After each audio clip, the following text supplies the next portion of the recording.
Selamat datang di Kamis Misteri. Hai sis, hai Gan, kembali lagi di Kamis Misteri. Pada hari Kamis ini kita akan memberikan cerita tentang kengerian SMA Negeri 2 Sidoarjo sebelum pindah ke gedung baru. Ini merupakan thread yang ditulis oleh Zeref 162534. Ini adalah cerita fiksi dan tidak akan menjadi cerita nyata. Jadi jangan bertanya secara logis. Sekali lagi, ini fiksi. Semua tokohnya dan kejadiannya. Aku adalah seorang guru honorer di SMA Negeri 2 Sidoarjo. Aku baru mengabdi beberapa minggu. Namun hati ini merasa kurang nyaman. Bukan karena tekanan dari pihak sekolah, tapi karena isu mistis yang terjadi di SMA N2 ini. Oh iya, sebut saja aku Rosita. Aku yang baru lulus dari kuliah sangat semangat untuk mengajar. Namun setelah sampai di sekolah ini, aku mendapati hal aneh. Yaitu banyak guru yang tampak letih dan lesu. Aku berpikir positif. Mungkin pekerjaan mereka terlalu melelahkan. Hingga suatu hari, ada seorang guru yang tiba-tiba pingsan di lorong. Padahal di saat kusapa tadi pagi, dia tampak sehat dan baik-baik saja. Dengan tanggap pihak sekolah memanggil ambulan. Setelah didiagnosis, dia menderita kanker rahim. Padahal aku dengar baru 8 bulan lalu dia melahirkan dengan normal. Panggil saja dia Bu Vivi. Sore harinya, semua guru sepakat untuk menjenguk Bu Vivi. Bu Vivi sudah sadar dan tampak sehat. Bicaranya juga sudah cukup lancar. Ketika kupandangi wajah para guru lain, tampak jelas mereka gelisah. Kupikir mereka sangat prihatin dengan keadaannya. Namun setelah kuamati lebih dalam, sepertinya ada hal lain yang belum aku pahami.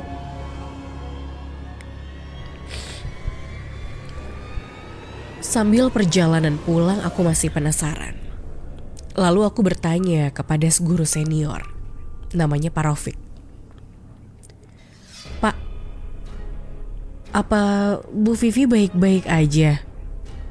Tanyaku. Ya, semoga saja itu tidak terjadi lagi, jawab Pak Rafiq. Seketika pikiranku jadi aneh. Maksudnya terjadi lagi apa, Pak? Ujarku. Oh iya, kamu belum tahu ya? Sudah puluhan guru yang terkena penyakit kanker ganas. Itu begitu saja. Dan ada beberapa yang telah meninggal, ucap Pak Rafiq. Mendengar itu aku tidak berani bertanya lagi. Ini adalah hari Sabtu. Hari ini kali pertama aku mengikuti kegiatan pramuka sebagai pembina. Aku sengaja mengajukan diri. Sebenarnya aku masih penasaran dengan sesuatu yang dibicarakan Pak Rafiq kemarin. Jadi kuputuskan untuk bertanya kepada ibu kantin tentang kenyataan yang sebenarnya saat pergantian jam pelajaran. Setelah mendengar ceritanya, entah kenapa aku malah menyesal tentang guru-guru yang mati dan sakit begitu saja. Juga menampakkan hantu wanita yang sering muncul dengan menggendong anak kecil. Dan masih banyak lagi.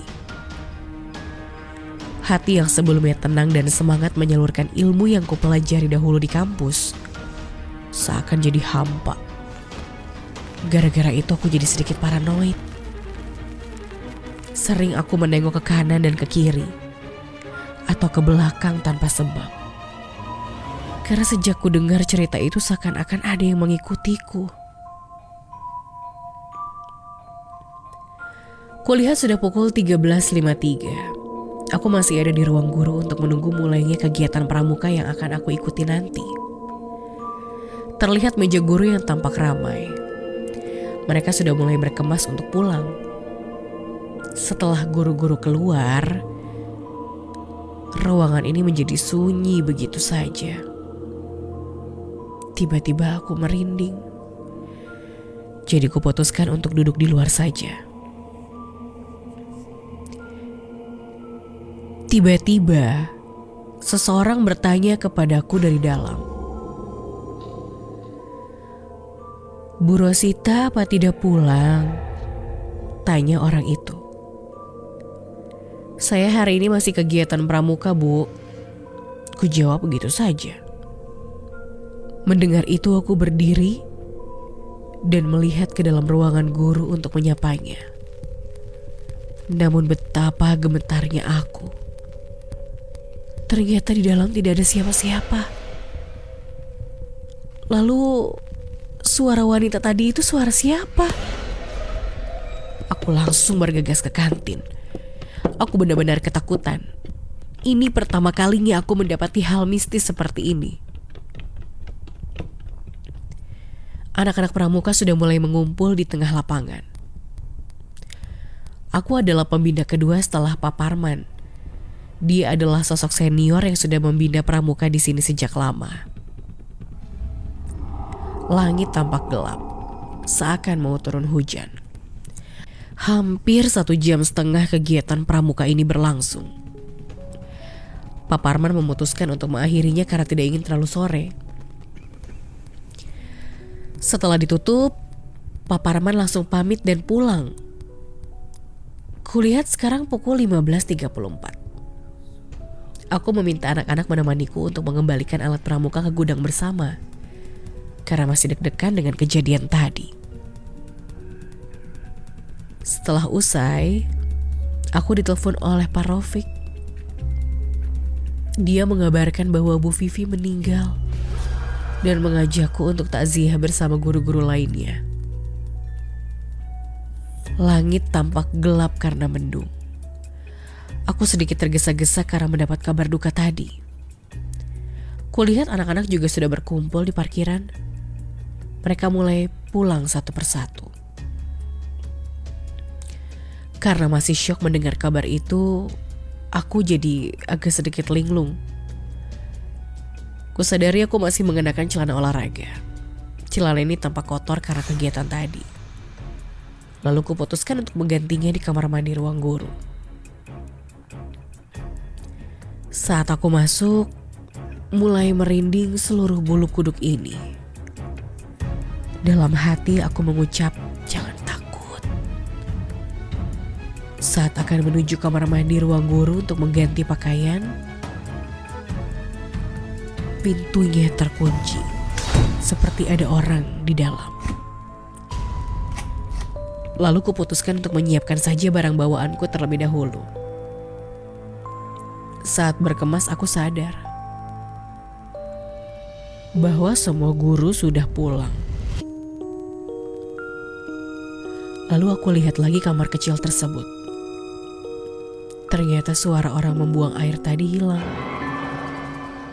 Perasaanku sudah mulai tidak enak. Sebenarnya aku ingin berangkat melayat dengan berpakaian seperti ini. Namun celana olahraga ini tampak kotor dan bau keringat. Dengan berkuat hati aku mencoba mengecek kamar kecil tersebut. Setelah ku dorong pintunya, ternyata tidak terkunci. Padahal sangat jelas tadi pintunya tertutup rapat dan tidak bisa kudorong. Kumpulkan tekad dan tanpa banyak pikir aku langsung masuk begitu saja. Ku tutup pintu dan menguncinya. Saat aku balik badan akan mengganti celana, aku melihat jelas sosok wanita berbaju merah berambut panjang dengan mulutnya yang sangat lebar seakan robek sampai dengan ke telinga. Sontak aku teriak dan berlari menuju ke tengah lapangan. Aku benar-benar ketakutan dan syok. Ini pertama kalinya aku melihat hantu dengan jelas. Ibu kantin yang mendengar teriakan aku langsung bergegas menjumpaiku. Melihatnya aku langsung memeluk dan mencoba mengatakan sesuatu tapi tidak bisa. Aku bertahan dengan posisi ini beberapa menit hingga dia bilang, "Sudah, jangan menangis. Selama kamu berbuat baik, kamu akan baik-baik saja." Sambil menepuk punggungku. Lalu dia mengambilkan tasku di ruang guru. Dia juga mengantarku keluar gerbang sambil mendorong motorku, sembari terus menanyaiku apa yang ibu lihat.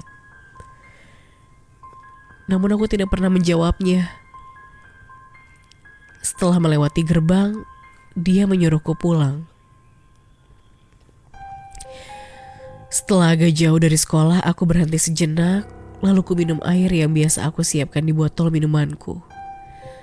Sambil ku tenangkan pikiranku. Kulihat kendaraan lalu lalang. Setelah agak tenang, aku memutuskan untuk melayat ke rumah almarhum Bu Vivi dengan baju seperti ini. Di rumah almarhum Bu Vivi sangat ramai. Banyak sekali guru-guru yang hadir. Setelah bersalaman dan berbelasungkawa, aku bertemu dengan Pak Rafiq. Dalam hati kecilku aku ingin bercerita tentang hantu tadi. Namun aku sangat bingung bagaimana untuk memulainya. Lalu datang seseorang yang bertanya kepada Pak Rafiq. "Apa almarhum pernah memarahi anak-anak di sekolahan?" Tanya orang itu. "Aku tidak tahu pasti, tapi sepertinya almarhum orang yang penyabar," jawab Pak Rafiq. Setelah itu orang itu pergi begitu saja. Lalu kuberanikan diri untuk bertanya. "Kenapa orang itu bertanya seperti itu?" tanyaku. "Sebenarnya ada beberapa hal yang belum aku ceritakan kepadamu," ujar Pak Rafiq. "Sebenarnya sekolah kita terkenal semacam kutukan aneh. Banyak guru yang sakit begitu saja, bahkan ada beberapa yang meninggal. Ada juga beberapa siswa yang kesurupan. Belum lagi penampakan hantu-hantu yang sering dibicarakan guru dan para siswa. Ada yang pernah bertemu hantu ibu yang menggendong anaknya, murid yang wajahnya setengah hancur, hantu orang dewasa yang biasa namun tidak memiliki bayangan. Bahkan ada hantu siswa-siswi yang mengikuti upacara, seperti jumlah kelas 10A yang hanya 32 orang menjadi 35 saat sedang baris. Semua guru melihatnya dengan jelas kecuali para siswa. Juga pernah terjadi saat rapat wali murid. Sekolah sudah menyiapkan nasi kotak dengan cukup, bahkan lebih jika para guru juga dihitung. Tapi saat tamu wali murid datang satu persatu, nasi kotaknya habis, bahkan kurang. Jadi tolong agar ibu hati-hati. Juga jangan asal membentak siswa yang bandel ya bu. Takutnya dia bukan benar-benar siswa kita, kata Pak Rafiq dengan sangat serius. Sedangkan aku hanya terpaku dan mulai teringat sosok menakutkan itu lagi.